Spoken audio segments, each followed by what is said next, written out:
زیادہ بڑھ جاتی ہے اور پوری دنیا کے اندر اتنے مفاد ہیں،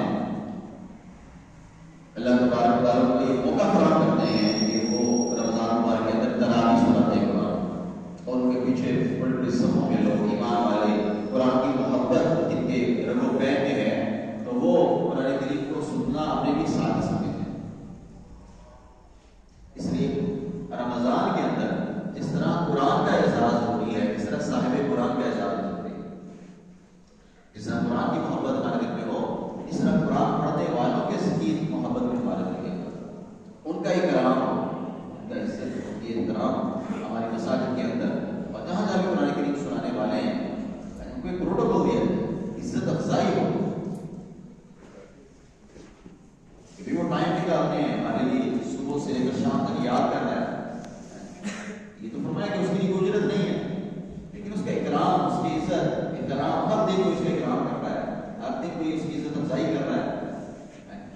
حوصلہ افزائی کر رہے ہیں کہ بھئی آپ نے یہ 1 گھنٹہ 1.5 گھنٹہ سنانا ہے قرآن، تو اس کے پیچھے آپ کی بڑی مشقت ہے،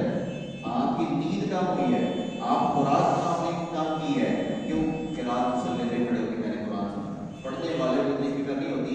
جو سنانے والا ہوتا ہے اس کو بڑی فکر ہوتی ہے کہ میرے پیچھے مجموعہ ہے، لوگ ہیں، میں بھول نہ جاؤں، وہ غلطی نہ ہو جائے، اٹکر نہ آ جائے۔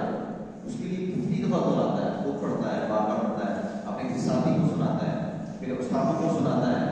اور پھر نوافل کے اندر کچھ الفاظ کھڑے ہو کر جو ہے قرآن کریم پڑھتے ہیں، اور پھر تب جا کے اس قابل ہوتے ہیں کہ اعتماد کے ساتھ، اطمینان کے ساتھ تراویح کے اندر مصلی پہ کھڑے ہوئے تراویح پڑھا سکتے ہیں۔ تو ان کا عزت احترام کرنا،